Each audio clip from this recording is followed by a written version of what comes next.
And hello, everyone out in the DC universe. Welcome to another episode of Straight Outta Gotham, episode 167. We're a fandom pop culture podcast and proud members of the Batman Podcast Network, hosted by batman-on-film.com. Please check out all our other friendly shows over at BOF by clicking that podcast drop down to see what they have to offer. I am your co-host from the other side of the Hudson River, senior contributor to Batman on Film. I am Peter R. Vera. Today we're recording on January 19th, 2025. As always, we have a great show for you today. But before we get into the good stuff, I'd like to remind you, all our faithful listeners, to take the time and review our show on Apple Podcasts. And if we read your review on air, you just won our monthly contest. So please be in it to win it. And now let me introduce you to my partner in crime, the man who will personally carry Aaron Rodgers' bags anywhere he wants to get him out of Jet Life Stadium. Ladies and gentlemen, his greatness, the champion of Long Island, Eric Holzman. Hello there.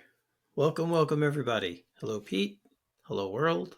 How's everyone doing? Where did you go? Anywhere local, or did you travel international? What did you do this in between shows?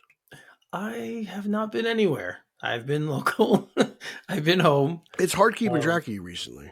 Yeah, I have been traveling a lot, but I've been home for now. I'm looking to take a little mini trip somewhere in the next few weeks maybe, but what's a mini trip? Is it like across the country? Like a weekend thing. Okay. Yeah, let's just do like a weekend. I think maybe going down. I have friends who live in Orlando, so I think maybe go down there, hang out them. Oh, the old stomping grounds, Florida. Yeah. Yep. I have not been back since 2008. Eric's wearing an orange shirt, so he's ready to go. Yeah, that's a good way to look at it. But no, I haven't been to Galaxy's Edge yet at Disney World, and I want to do that. So no desire to see the Magic? That weekend. No. no Knicks Magic game? No, usually, don't you go road tripping with the sports team? Oh, okay. Yeah, they played them already. All 4 games they played already. That was fast. I know. It's weird that it's done before the All-Star break, but yeah. I'm going to blame that stupid tournament. Yeah, that's true. I don't like that. Well, whatever. Kind of silly, that tournament. But apparently it's getting more and more interest from what I've been reading. So okay. I don't really hear anybody ever talk about it, so the marketing for it has been strong. They just got it sponsored, right, by Emirates. Yeah, isn't that I think a so. Foreign government? It's an airline. I was thinking of the UAE or whatever it is. Oh, isn't the airline owned by that government? I don't know if it's owned by the government. I think it's owned by someone there. I think everything over there is a little wishy-washy, Well, that's a whole other topic, but yeah. I don't know that for certain, but I would not be surprised. All right. So, all right. Well, we have stuff to get into, as always.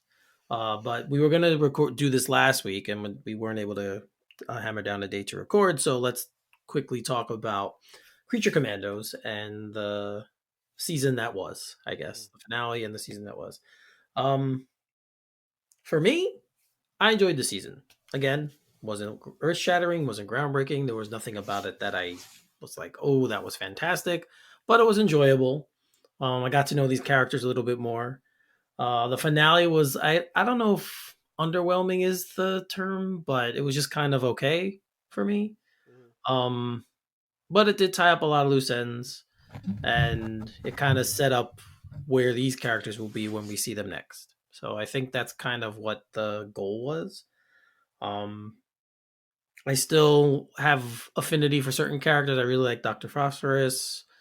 Thought he was a good character. Kind of a weird ending for Frankenstein. Yeah. Right? Frankenstein might have been my least favorite part of the whole thing, to be honest with you. Yeah. So what did you think of the season overall and then the finale? Essentially the same thoughts as you. It was okay. Right. I enjoyed it. It wasn't great. I know James Gunn excels at this type of story, ragtag team. And I'm honestly just kind of watching it and I'm wondering like, oh, how does James Gunn actually make a Superman movie? Like I've seen him do this stuff so many times now with team ups and creatures and rejects and such, and I'm like, okay, well, how? Well, I'm trying to figure out how the humor and everything fits in Superman. So I'm kind of I'm kind of looking at it like that. Standout characters though, the robot and Nina, the fish girl. I thought she was great.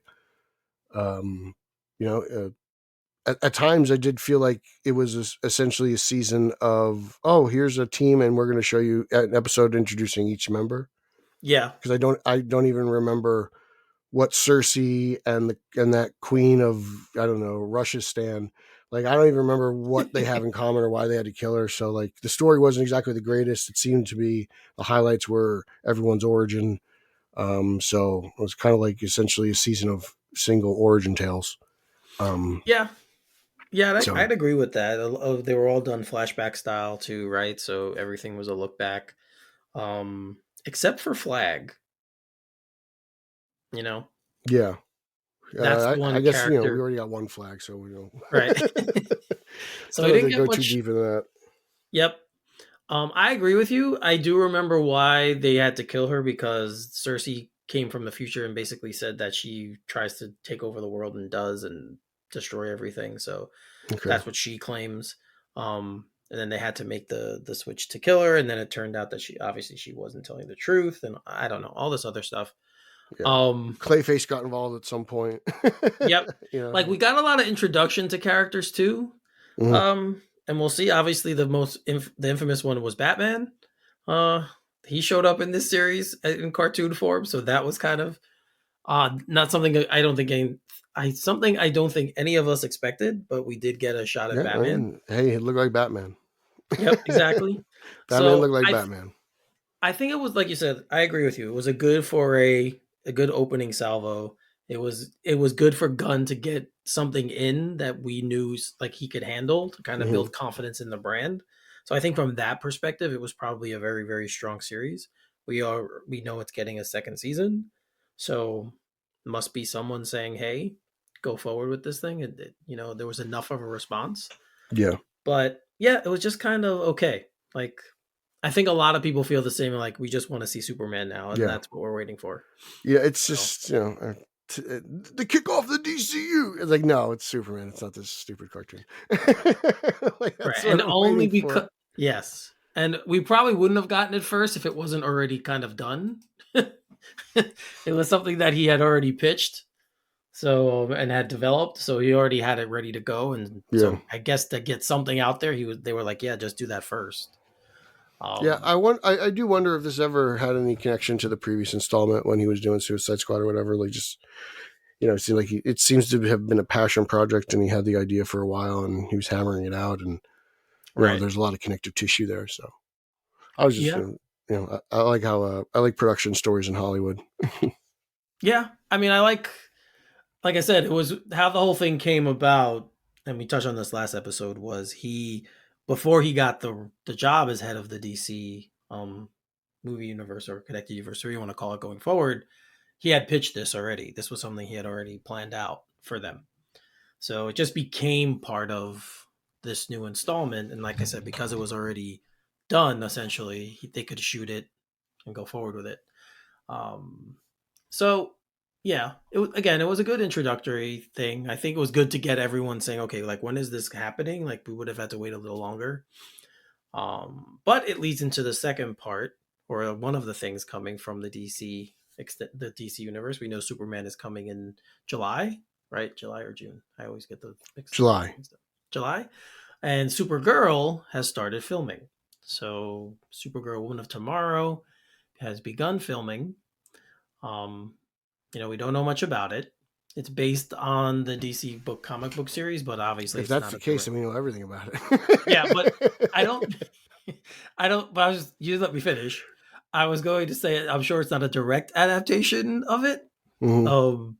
So, and you said you didn't It's like it, right? So I you're didn't probably like it, but it thinking it's seems like not. they are adapting it pretty faithfully. From what I understand, Supergirl basically is out out in space and meets this chick who needs her parents' death avenged, and they go on this adventure. Like it's kind of essentially what the movie is.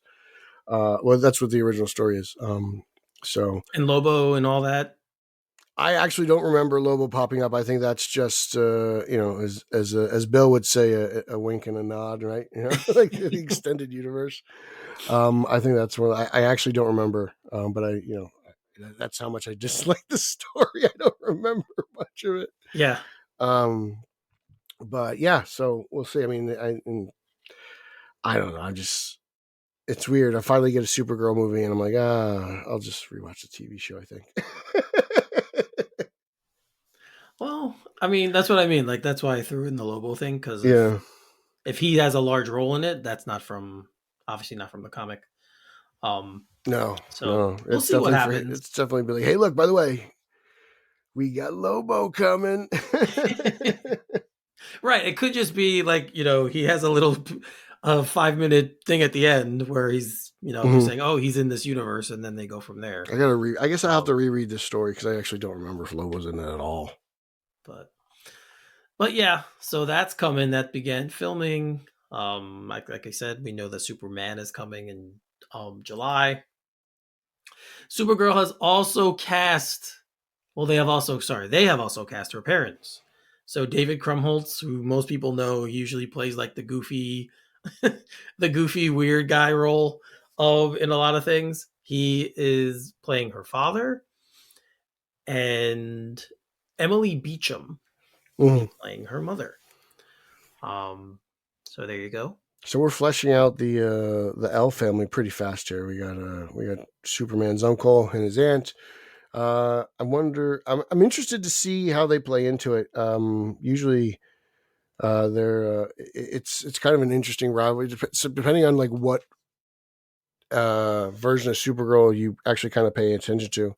Like either the L brothers are really kind of like close and tight, or at some point they kind of have a falling out. And one point I believe it's Supergirl's written to kill Superman, or there's several different versions out there that can be interpreted. Obviously, I kind of like the one where Kara's sent out there to protect him.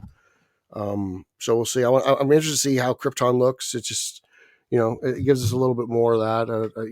It's just it's weird talking about a Supergirl movie before the Superman movie right even comes out, because like I don't have any real feeling. I don't know. There's nothing for me to go off of. It is. When they announced that Supergirl would probably be the next film, or would be the next film after Superman. Mm-hmm. Well, in this series, because we know we're getting like Swamp Thing, and we're supposed to get Clayface. I don't know how those fit into this, if at all. But it is interesting that they're going with the super characters, both of them first. So because they're so closely related, obviously. Even just like both Kryptonians, all that. Just like I don't know anything about. Yeah, Superman's my introduction to his lore, and I just it'd be one thing if the Superman. It was different for, I would say, like when she appeared in the Flash, right? Because it was like, oh well, you kind of had an idea of Cavill, and you knew she was supposed to be the female Cavill, so you had ideas of how she was going to kind of carry out things, and so on and so forth, and obviously Zod and everything. And you're very familiar with all that stuff from the first Man of Steel movie. Here, it's just I'm wondering, because it's also such a departure from what Superman probably is going to be, right? Like Superman's going to be very on world. This whole movie's off world. Yeah, it's a space adventure. This is more like what I would think of a Green Lantern movie than I would a Supergirl movie, to be honest. So which is an interesting thing because it's very different.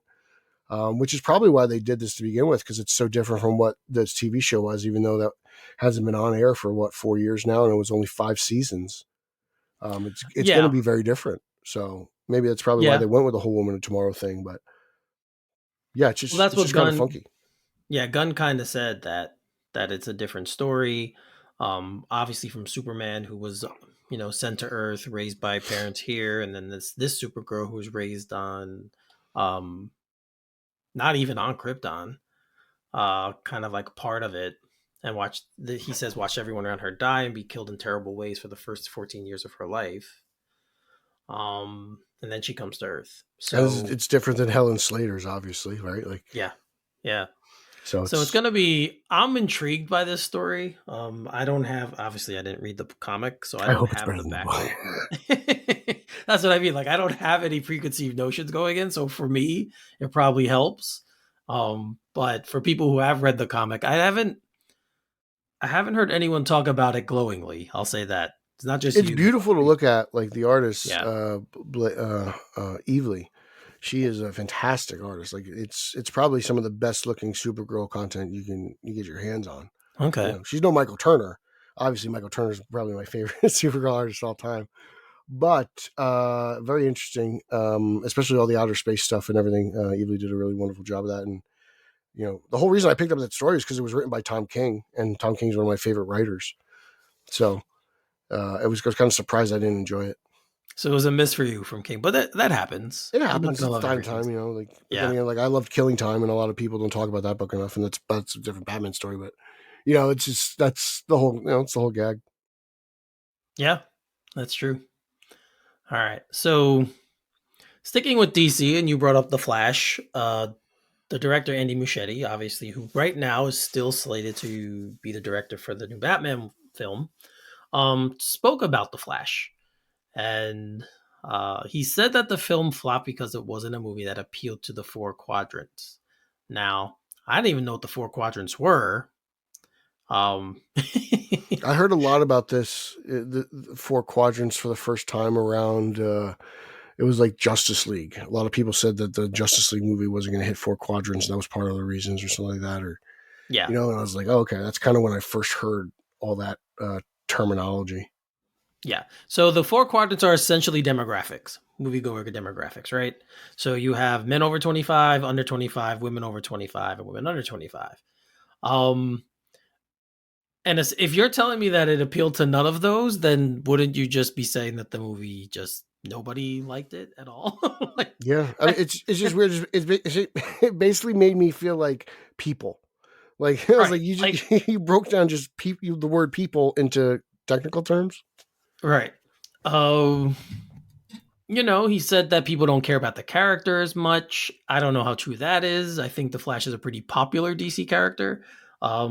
Not many characters get TV shows, and he's had two of them in my Mm-hmm. lifetime. Yeah, So if you look at it from that perspective, I don't know if I buy that one either. it was just odd. It was odd seeing him for the first time. Really, kind of just almost seem embarrassed by the Yeah, film, yeah, and I just honestly just blame a lot of it. And this is now living post Flash, right?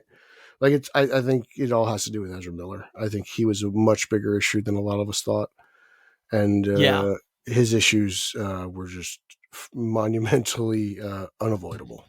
And I yeah. just think I that's what it did. comes down to. I remember talking about it before the film came out. We did not think his legal troubles would be a huge I deterrent. didn't think that many people knew who he was, I to be know. honest with you. But I think that's because I don't care about Harry Potter at all, and I think that is probably a bigger thing than I realized. Like, you know, I just don't give a shit about Harry Potter at all. It's totally Yeah, worthless to me. So like I don't follow it. I had no idea that, you know, he was even in those movies. yeah. And I mean, I know there were there's many spin-offs, but whatever. layers. Yeah, there's a lot of layers to Miller too as a person.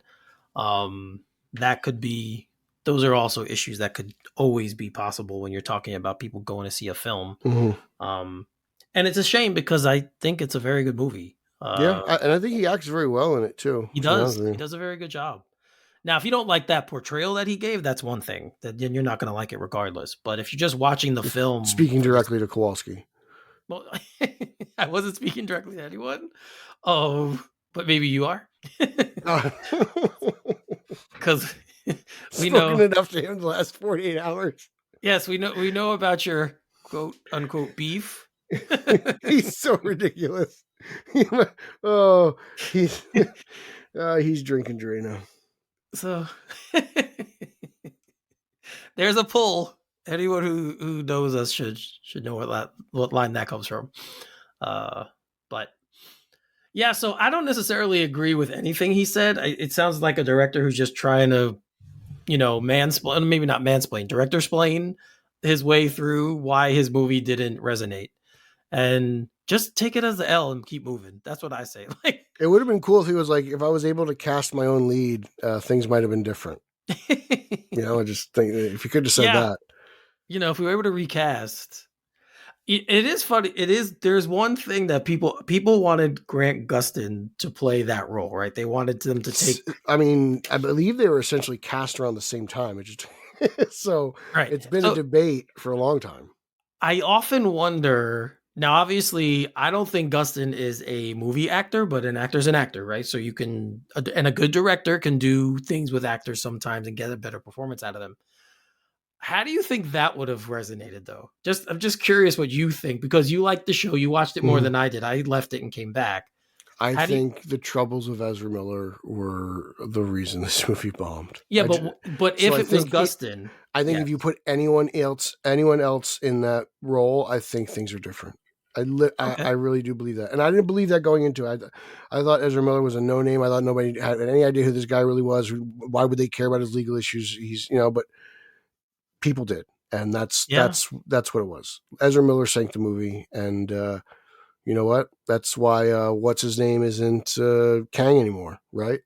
yeah, It's majors, yeah, and I think Disney looked at the Flash and was like, no, we are not. We will not go through anything like that. You guys will change this up, and we will just pivot. yep, So yeah, you're right. So, all right, well, we mentioned Muschietti directing Brave and the Bold, and if that ever happens, we still don't know yet, because we have obviously the success of Superman is going to be a huge telling factor in what happens in that universe going forward. But people started banning about, well, what if Pattinson's Batman, Reese's Batman, were to end up in the DCU? And James Gunn spoke on it, and he didn't poo-poo the idea. He did not say no. Um, so he was kind of like, he thought about it. Someone asked if they pondered it. He's like, yeah, I contemplated it. I thought about it. I talk about everything. Then Matt Reeves was asked about it, and he said it really comes down to whether it makes sense. There was a story I wanted to tell, the epic crime saga. It's been important to me to play that out, and James and Peter have been really great about that. They're letting us do that. What the future brings, I can't really tell you. I have no idea. My head is down right now on getting the Batman 2 shooting, which is the most important thing. And then this was all during the Golden Globes. They were asking these questions, and they said if they decide we want Rob to be our DCU Batman, and Reeves said, I don't know. We'll have to see where that goes. So we've kind of touched on this last time. mhm. We spoke about this because the rumors were starting to come out like little dribs and drabs. You're starting to hear little things about uh, this. So I personally think it would be a bad move. Um, Not that I don't think you could do it. Of course, you can do anything. If you have a good creative team, you can do whatever the heck you want. Bring them in, make it go. Tie that together if you want. Mhm. I'm sure you can. But for me, this Batman is a very specific type of story they're telling. It's a very specific style they're doing this movie in. I don't think you could do that, bring that into this world that Gunn seems to be creating based off just what I saw in the trailer in Superman. Mhm. Um, so I think it would be a bad idea. But until the thought is put to sleep, it's still a possibility. Who knows where they're going to be down the line? Right. So I don't know. I What? I think I don't think Reeves wants to do it. Right. I think Reeves has his own idea of what his Batman should be, and I think that's what he conceived and built, and so on and so forth. And I also think James Gunn doesn't want to do it because I think he has his own idea of what his Batman should be and how it should fit into Sure. his world. But I'm going to say this right now. At this point, I don't care. Make a decision. Go with it. Let's see if it works. Whether it's separate or together, I don't care anymore. I'm tired of talking about it. Let's just go. That's it. But you guys are 30, 40, not even. You guys are like 60-year-old men. Make a decision. Let's roll with it. It's time for you to just, that's it. Let's go. Everyone make a decision. I got ideas. We all got ideas. Every Batman is thought of in everyone's mind completely different from the other person. No one else will have the same idea as the other. So I'm tired of just speculating and what ifs and who could have, would have, should have, but a bullshit. Let's go. Let's make a decision. You guys get paid a lot of money. Let's go. That's it. Yeah, I mean, I agree with you on that. And we're so far out from this thing even happening. Like, Mm-hmm. I don't even, why waste the time thinking about it now? Like, let these films happen as they're planned for now. Yeah. and then make your decision later. I feel like we're all in agreement that they shouldn't be happening simultaneously. Like if one's got an end, let it finish and then go. It's like you clearly have no problem just starting up Batman after the other one ends. We've seen it done twice already within the last like 10 years. It's just let's just go. Just make a decision. I'm just tired of it. I'm with you. And Reeves also explained a little bit why, we talked the last time about everything being pushed back. And apparently he was going through some personal stuff. So yeah, that's and that's all essentially well what and good. And I hope everything is on the up and up. And I hope it's just everything in California. I hope everything's going great over there. I know it's a little rough.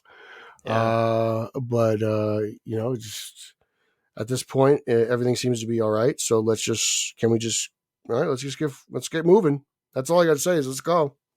Yeah. Like, life happens. We're all humans and things happen. And if you can't, you're going through a rough period and you're not in your best creative space, don't forget, these are creative people. And some things happen in life where you just don't feel like being creative, and that's fine. That happens to all of us. So yeah, it appears now, like he said, he has his head down. He's getting ready to, begin shooting. He wants to start shooting the movie. So head is down. He's looking forward, and we'll see what happens now. Yeah, see what the movie comes out. It's like I don't know. I really could care less who the Batman is in the DCU. Just it's so far away. I don't know. Just and again, like I said, if this is what if this is a company mandate and you guys are forced to do it, so be it. But just all right, let's go. Just make it happen. I don't care what the decision is because I may like it either way. I have no idea. Right. I got to see it before I can tell you it sucks. Yeah, I mean, what we know of that story and what we know of how they're planning it, they would have Pattinson's Batman would have to leave off where he's much older, right? I guess I don't know, but then it's like if you take Gunn at his Star Wars comment, then it's like it's not linear. There's no timeline. Like it can happen anywhere. I guess, yeah, that's fair too. That's fair. It gives him an ability to just do whatever. Right. I'm just like I said at this point. I'm just make a decision. Just do it because I'm tired of reading stupid tweets and dumb thoughts and horrible. It's just the overreactions. That's what gets me. Yeah. It's just the overreaction. I don't mind people talking about it. It's everything and nothing. It's like there's nothing. Like for the first time, I actually feel confident Muschietti might direct the movie. But like, who knows when the hell this movie's going to come out? Right. You're right. Why let him talk about it if he's not going to do it? And it seems like he wants to do it. Like I don't. Again, it could be ape on the ground for Matt Reeves talk. Like we've heard that before. We have for sure. So what? That's Hollywood. Hollywood's a shady place. We got to stop acting like these people are telling us the truth all the time. This is the home of the Diddy parties. And things can turn on a dime, right? Yeah. That's what we know as well. Things can change very fast. So that's Hollywood. One thing we know that is here and that happened and that we're thinking we're going to get more of in the future is Penguin. And Kristen Milioti, who played Sophia, talked about the future of the character. And this was what she said. She did an interview with IndieWire, and this is what she said. It just seemed like there are infinite possibilities of where she could go. Obviously, I would want to see her get out of Arkham. That's number one. I don't want her in there. So I want to see her get out of there and then exact revenge. Maybe now she would be even more of a loose cannon because before it was pretty focused on Oz and gaining power. But depending on what happens to her in there, it could be an even larger target. I would love to explore that. Now, the work from the series and her character to me was one of the best things about the show. I don't care if they want to give us more of her, then do it. And then, build out and explore that part of it. What happens next? I'm all for it. With the delay in the movie, there has been a lot of talk in circles about maybe possibly getting 2 streaming shows in between now, just because now the delay is a year longer. So whether that we finally get that Catwoman show, they've speculated and merged ideas and so on and so forth, and we've talked about this before. Whether it's Catwoman or Selena and Sophia, the Falcone girls want to exact revenge on, I don't know, whoever. I'm all for it. I loved where that left off. I don't want to see her in Arkham. The Arkham stuff was okay. It was fine in Penguin. I think I got my fill of that, to be honest with you. But if they want to do just more mafia stuff, I'm all for it. I really like that. I can't get enough of that stuff. So if she wants to, try to revive her family and kind of go do something, maybe I don't know, maybe she tries to take over Bloodhaven or something like that, some kind of neighboring city. I'd be all for it. Or if she wants to, I imagine she probably wants to stay in Gotham and try to get back at Ozzy, though. Like he sent Right. her back to her most hated place in Arkham. Maybe, and who knows, like maybe it's kind of a time jump. Maybe they do it a little bit older. Maybe she's been in Arkham for like 10 years and she finally gets out, and it's almost futuristic in a sense, right? I'd be down for something like that. I don't know. It all depends on what they want to give me, but she kind of stole the show. I went in there just ready to love Farrell and Ozzy, and she really kind of just surprised the hell out of me. So Yeah. I have Her no performance problems with her coming was back at all. not at all. Her performance was fantastic. Obviously, goes a lot to the writing. The writing, brings out the Great performance. ass. Yes. Yes. Yes. So, but I'm here for that. The Falcone girls, I guess. I would like something like that. I think that Falcone could be fun. Fatales. I don't Obviously, I know. wouldn't call it that. Whatever they decide to call it, whatever. But I think would be a cool story to tell. Um, Kind of like the anti-hero. She would probably be more of an anti-hero now than just a criminal. I don't even. I don't know. Not really, because when anti-heroes kind of. I don't know. I don't even know Well, what. Catwoman is. She's Uh, more of an I anti-hero. wouldn't compare. I wouldn't put them in the same boat, really, though. No, but I if think they they're share gonna a common be goal and they can work together, but I don't think they're the same. right. So yeah, so it'd be interesting. But again, whatever they want, if they want to give me more of this character, I'm here for it. So let's do it. Um, I did. I was upset for her that she didn't get the Golden Globe. I thought from the people Who in that won? category, she could have gotten it. She should have gotten the award, but she didn't. Who So won? Do you know? I don't remember. I Okay. just remember when I heard it, I was like, I would have given it to her. Edie But Falco, The Sopranos. she could have gotten it every year. She was fantastic on that She show. was great. She was great. Pony. Very good. All right, so you threw there's an article in here from a couple days ago that was a little interesting. More on the business side. Sometimes we talk about the business side of Hollywood, and so Warner Brothers fired its chief marketing person, and Strategist, it seemed like. yeah, strategist, yes, and the timing of it's a little weird because of obviously a lot of things. There's a lot of things riding on this year. So you're going into it, you're getting rid of somebody who was part of promoting Beetlejuice and Barbie and Wonka and all these successful films that they had. They threw in Dune. Um, Dune was there. yep, Dune, right. And now you're taking him out when you have Superman coming out and you have Mickey 17, the Robert Pattinson sci-fi film. And there's a bunch of other films coming out this year that kind of have a lot riding on them. None more so than Superman for us. Like, I think that's probably the biggest thing we're saying. So it's a little interesting to hear that they did this. Apparently, they're doing a whole reorganization, a global reorganization.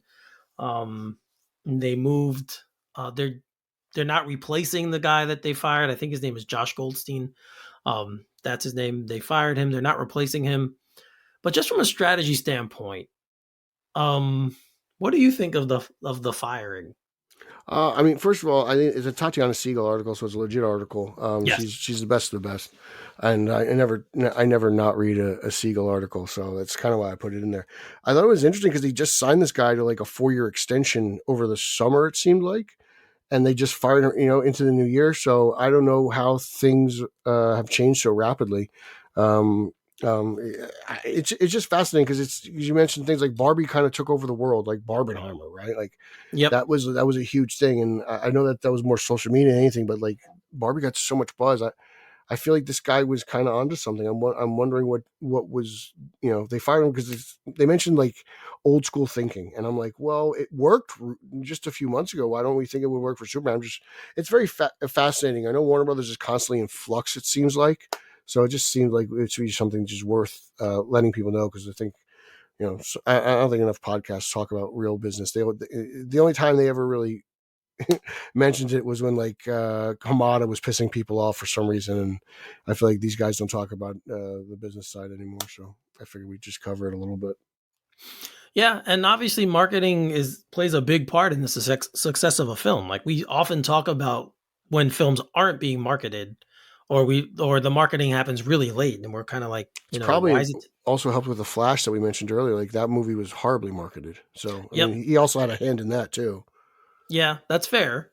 That's a fair gripe, but yeah, it's a fair criticism, and there's a lot this year coming out. I went through some of the names, but there's some other films coming out too.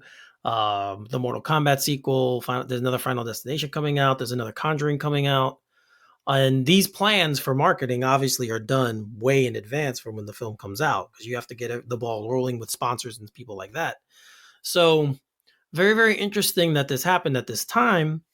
Um, DeLuca and Abdi have been in charge, and apparently they're saying it's just a global reorganization. There's nothing like it's not a there's nothing going on. Of course, they're going to say that, but it is a very, very odd choice to do this at this I time. did Like you find it said, when he just interesting got though. renewed. Yeah. One of the most interesting things I found in this article was the fact that they were like, yeah, oh, by the way, Superman's going to be a huge hit. I was like, what? They Yeah. just kind of like threw that line in there real quick, and then they moved on. And I was like, okay. Like, we haven't seen much. Well, But maybe they have. well, no, me and you, like Yeah. we haven't seen much. Who knows what they got? Yeah, I mean, they got everything. But I was just, I thought that line, it just kind of was like a throwaway line, and then they moved on, and I was like, wait, let's go, let's talk about this for a second. What do you mean it's gonna be huge? You've missed on the last like 5. Yeah. Like a little more detail, please.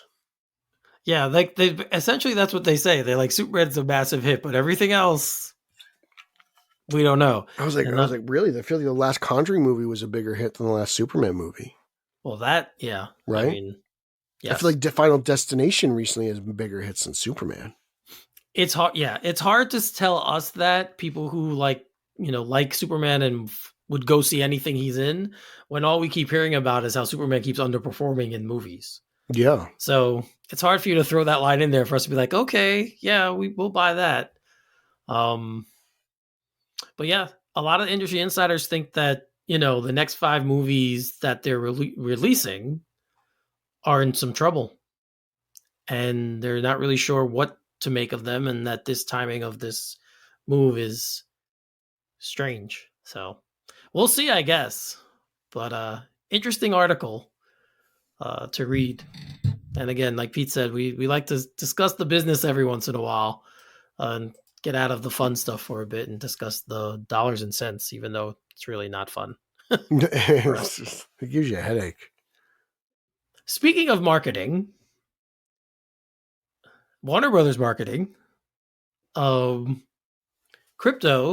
is going to be part of the Puppy Bowl this year. So for all the NFL fans out there, every year they have the Puppy Bowl during the Super Bowl, and it's this really cute thing where all these puppies are on this made up, football field, and they're running up and down it, and then commentators and stuff like that. And apparently, Warner Brothers is going to be doing a tie-in with it for Superman, and Krypto will be there with James Gunn. So Gunn will appear during the Puppy Bowl with his dog Ozu, who served as the inspiration for the super dog Krypto in the film. Gunn will introduce a sneak preview of Superman and deliver a special message to viewers. So I think this is that's pretty cool. Genius. Yes, I agree. It's funny because this is probably that Goldstein guy's idea. Yeah, exactly. He probably did it. I think this is a good way to get people just to know that there's a new Superman movie coming out. Obviously, using the hype of the Super Bowl. I think it's, and everyone's a sucker for dogs. Like Krypto alone got Bill excited for this movie. So Yeah. and we know he's got the coldest heart in comic book Twitter. So I think this is a huge win. I like the idea. I'm kind of excited to see Krypto and then Krypto's inspiration at the Puppy Bowl. I have no idea. I've never watched the Puppy Bowl. I don't know what it's even about. I thought it was just poodles. So like I thought it was like foo-foo stuff. So I guess I'll have to check it out this year. It's very cute. I've watched it a couple times. It's a very cute little Are they thing. all just small dogs? Yeah, they're all puppies. I don't know what the age like puppy limit is, but Mm-hmm. they're all little puppies. And like I said, they have them on this like makeshift football field with end zones, and then they throw things on the field, and the dogs pick them up and they'll run in the end zone, and that's how they score points. So And it's fetch. It's just yeah, fetch. it's essentially fetch, but like obviously with puppies, they're playing with each other, they're wrestling with. It's very cute, Okay. very cute thing. That's the And most Holzman thing I think I've ever heard. Puppies and football. and what and football? Puppies and football. That's the most Holzman thing I've heard. Well, yeah. I mean, I love dogs. I love football. So yeah, it's not a terrible stretch. But it's genius marketing because if you're trying to promote a Superman movie, this is like a completely different audience, in my opinion. You're promoting it to a completely different audience. So, and it's also an untapped angle, like, being at Krypto. There's not a whole lot of firsts that they have left in them anymore, right? They wasted the first Wonder Woman cameo appearance. They wasted the first meeting between Superman and Batman. Like they wasted the first Justice League. Like there's a lot of firsts that we really have missed out on being special, that maybe the first live action Krypto can actually be something of value. Like it's an angle even for fans that we don't really have. Like, we've gotten Super Pets movies, right? Animated, right? This is live action. yes. It's a different animal. No pun intended. That wasn't intentional. So I'm gonna watch. I usually don't watch the Puppy Bowl, or I haven't in the past few years, but now I want to watch it. I want to see this specific little scene they're doing with Gunn. Do they still have the lingerie bowl? Do they still do those stupid things? I didn't even know that was a thing. Used to be There's lingerie football. Yeah, I thought they did one of those things on like FX or Spike or something like that. Oh wow, Spike! You're taking me back. Remember Spike TV? Yeah, I do remember Spike. Softcore porn. It was branded as the man channel, essentially. Al Bundy TV. Bigums. Spike. That's where they first started having the Star Wars marathons. Was on Spike TV. Yes. That's where the Blade TV show first aired, was Spike TV. I think you're right about that too. The one with Sticky Fingers, right? Yes. Sticky Fingers wasn't a bad Blade. The show itself wasn't great, but Sticky Fingers wasn't bad. Well, he had the voice for it. He did. Like yes, he had the voice. He was good. He was a good bald Blade. I didn't mind him being a bald Blade. I think he's a little shorter than what's his name, Wesley. No. I don't think he's as tall as Wesley. I'm not saying. I think Wesley's you're right. tall. I think he was a little shorter. Yeah. All right. So switching gears a little bit, as everyone who listens to the show knows, Pete and I like the horror genre, and we love Scream, the Scream franchise. So Scream 7 is in production, and Kevin Williamson shared a little bit of an image on Instagram.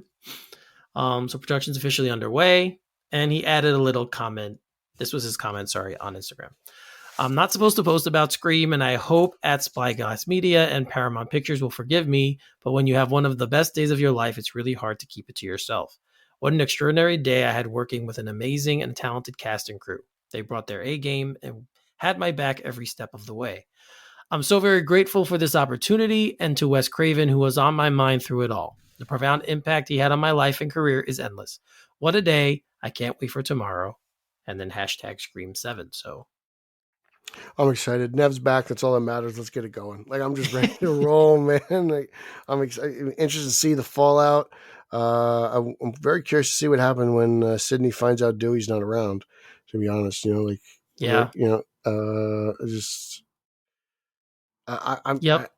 just everything. I want to see how they address everything that happened in 6. Sydney's not disappearance, but her not being around. right. Just everything out of that. I want to see what happens. And I want to see what happens with Gale. There's not many of the legacy characters left. So I'm kind of checking. They can't kill Gale and Sydney, in my opinion. So I'm interested to see what happens. Does Martha come back? I don't know. I don't know who comes back. I know the twins are coming back. I'm excited about them because I love them. So, but yeah, I'm in Who's the Killer? Like, that's always the best part. It was the worst part of the last one for me. It didn't work for me. But everything, it was, dude, it's crazy. Everything but the ending of that movie worked for me. The last Scream movie. It all worked for me up until the ending when RFK was announced as the killer and his kids. That's where I lost it. I forget what that guy's name is, but it was all working for me up until that It was moment. Dylan McDermott or Dermot Mulroney. Dermot Mulroney, I think. He looks like RFK to me. Yeah, well, I mean, the thing about the Scream franchise, obviously, is you're always wondering who's Ghostface. So, let's hope that they nail it this time. I didn't love that choice last movie, but I didn't hate it either. It was whatever. No, the rest of the movie's really good though. So. Yeah, I really liked the film, so I could look past some things, and I guess that was some of the stuff I looked past. And no more Force Ghost. I'm happy about no more Force Ghost. Yes, we know you did not like the Billy Lewis Force Ghost. Yeah. It was the worst part of Berea's performance was when she had to do that stuff. But other than that, she was great. Yeah. So we'll see. She's another one. Great ace. Fantastic. Well, we're not going to get to see it this time, so right. That's a downside to everything. But as we know, the movie comes out February 27th next year, so we're about a year out. I'm pumped. Yeah. I'm pumped. I'm excited. So I hope there's an 8. I hope there's an 8. Yep. And of course, we'll bring you guys more information that when we get it, we'll let you know about it right here. So keep tuning in. All right. So I didn't even know this was definitely happening, but there's starting to cast or talk about villains at least for it. So Hawkeye season 2. I didn't know it was happening, but yeah, all right. Apparently, Clint's older brother, Barney, who is Trickshot, sorry, is being thought of to be the villain. So I don't know anything about this. I'm very interested to see how they can top season 1. I thought season 1 was phenomenal. I did too. And I'm going to miss all the Kingman stuff, especially. I felt like that was kind of what really kind of carried it along for me. That and the Christmas element. It's definitely a Christmas viewing, right? It is. So, interesting to see. I don't know too much about Hawkeye, and he's a character I really don't know much about, to be honest with you. So, there's a little synopsis that talks about him. Charles Barney Barton fell out with his brother after the pair escaped their abusive stepfather, and Clint became the protege of Jacques Duquesne. Barney would go on to the Army and FBI before turning to crime and becoming Trickshot. All right. Archer versus Archer.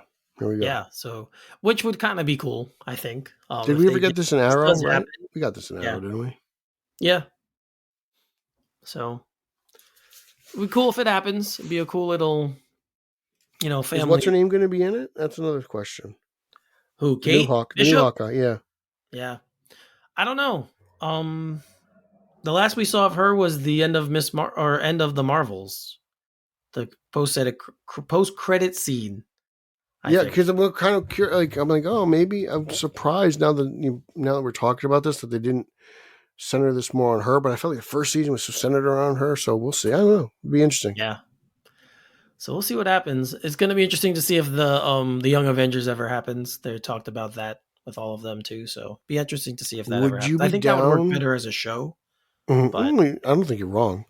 Yeah. Would you be interested in maybe some sort of flashback with Romanoff in Hawkeye season 2? Do you think there's? Do you think they could do that? Because I feel like that would be interesting. I think it would be, especially now that she's long gone. I think it would be a way to, draw people in. I don't know if that's a cheap way to do it or not, but if you tease her at some point. There was so much dropped about their previous relationship that we never really. What was it, Budapest? They always talked about. Yeah, Budapest, and obviously I always thought that was a show within itself. Yep. Yeah. So it would be interesting maybe to explore that. That's not a bad idea. Mm-hmm. Pitch it to them, Pete. Send it to them. Well, post this. Send it to Marvel and be like, what about... We'll tag them. We'll tag them in the tweet when we announce the show. That'd be awesome. Tag them on Tuesday. if your thought got turned into a show. They won't. There's no way I can see a royalty check. There's no way they're Got going the to pay money me. for it. Well, no, they're probably going to be like, please, we've been thinking about that for years. Okay, fanboy. So, some comics news. A comic writer switching sides, so to speak. Dan Slott, who's a longtime Spider-Man writer, is going to be moving to DC with the Superman Unlimited title.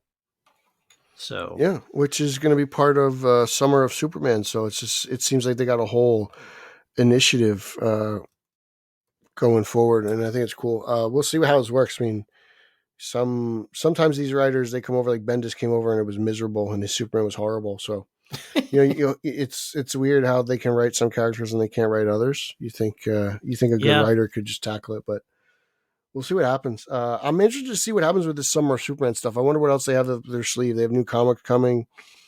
I mean, I don't know if we're going to get another cartoon or anything like that, right? Because you just got My Adventures with Superman. That's got 2 seasons, and we know they're doing a third there. So I wouldn't expect anything animated unless they have a movie coming out that we don't know about. But I always like the tie-ins and stuff when the movie comes out. Like I miss like tie-in video games. Remember those days? yeah, maybe they will have one for Superman. No one's talked about it. I know. It's the best kept secret in the world. Then I know that would be true if they there did should have be a Superman game at some point, and they haven't. I haven't had played a good one. I think the best one I've ever played is probably Superman Returns. I remember that game. Yeah, there was one for Xbox. I think it was just called Man of Steel. That was kind of funky.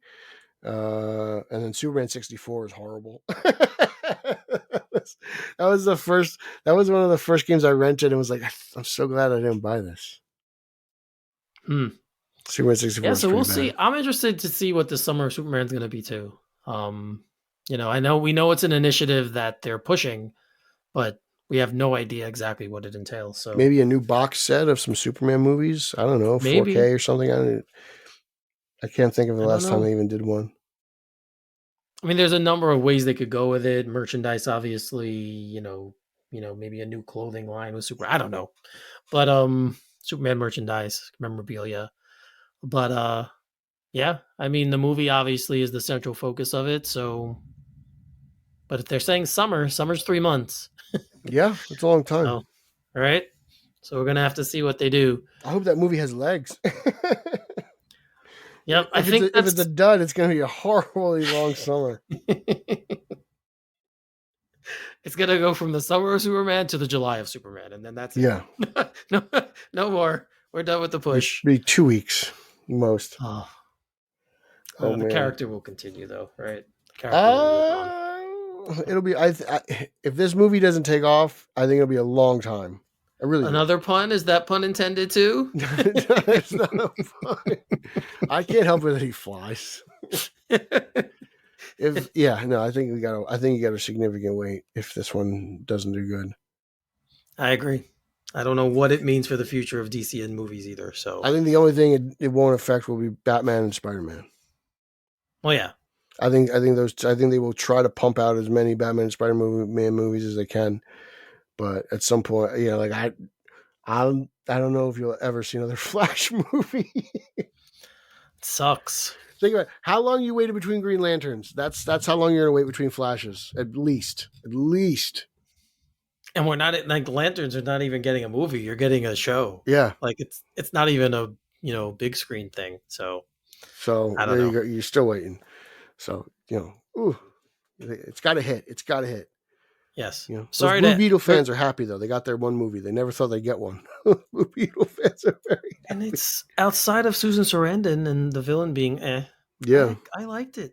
I mean, I'm a sucker for George Lopez, so I've watched it not numerous times, but I've watched it a few times. So have you? Yeah, I have not rewatched it, but I did enjoy it when I did watch it. So I'm waiting for Venom. Oh gee, I think it's out now. Really? So I guess it's on Disney Plus. Yes, I think it is. Oh God. So honestly, Pete, it's not that bad. Really? Yeah, and I didn't like I mean, we both didn't like 2. You liked 1 more than I did. Yes. So the fact I'm saying 3 is not that bad, you should be hopeful for you. And to then, be like, but okay. they're still craving. It does. You know what I want to I gotta rewatch Madam Web. I gotta rewatch Madam Web. Drinking game? Are you gonna be drinking when you do it? Have a girls' night. Me, Madam Web, Batwoman. I think, you know, just hang out with my side pieces. All right. On that note, let's end this one here before it goes any worse. Socially, to go ahead. Talk to me. Pete Illustrated. This show, Straight Outta Gotham. Then there's Spidey Coalition, and there's also, you can check me out on Batman on Film. And Ryan, whatever his name is, Lowers. The Batman Book Club. I'm all over there, so do that and enjoy those Spin Master figures. All right. Facebook, Straight Outta Gotham page, Straight Outta Gotham fan group. Twitter, X, hit me up at Finally33. Finale33 is the spelling. If you're Knicks fans, at all_Nick_up on Twitter, X, whatever you want to call it. Live stream every Wednesday night, 7 p.m. usually Eastern time. Facebook Live, YouTube, and X. All 3 places. Nick's Twitter's been very interesting lately, Eric. Seems very negative. Yeah. Twitter, Nick's Twitter? Yeah. Well, yeah. I mean, Brandon Tierney does not seem very happy right now with the Knicks. I kind of lead the charge about the coach, but I'm not going to go there here. I have a problem with the coach, so we'll see. They're still one of the top 4 teams in the conference, so yeah, we'll see how that plays out this year. But 27-16. Yeah, they should have bigger goals by this point. And I don't know if the head coach to me just wants to win no matter when they play, and has no foresight for the future. So Tibbs with his foot on the gas pedal, no kidding. Yeah, in December, a meaningless game. It's crazy. We're not even at the All-Star break yet. I know. Team's up 20 points with 2 minutes left, and the starters are still playing. Don't get me started. Good deal. Not only Spin Master, good deal, but good deal. League Pass is only $50. It's already half off. Seriously? Yeah, I bought it for $50, and it's not even the All-Star. It's been 3 months of the season, and it's half off. Because the ratings are down. They're trying to get people to watch. Oh, they got me. Well, it's mostly because I can't watch the Devils now. Because I can't. Because rich companies are fighting with each other, so I can't watch sports. Yes. So I bought League Pass. Yep. New York, New Jersey, Connecticut people know what we're talking about. So. I told you I'm not watching the Nets. I'm not watching that shit. That is a whole other show, because I could go into a lot of things about the Nets, but that's a whole other show. So let's put a bow on this one. Again, thanks. There you go. I can't talk. Thanks again, guys. Did you learn guys. that in Iceland? Was that Icelandic speak? Might as well have been when I was there, because I could understand what they were saying. That's funny. But as always, guys, thanks for the support. We appreciate it. Thank you for coming back. Interact with us again on our socials. We like interacting with you guys as well. And for Pete, I'm Eric. You're listening to Straight Outta Gotham, and we'll see you next time. Booyah. Soundstripe. Have faith.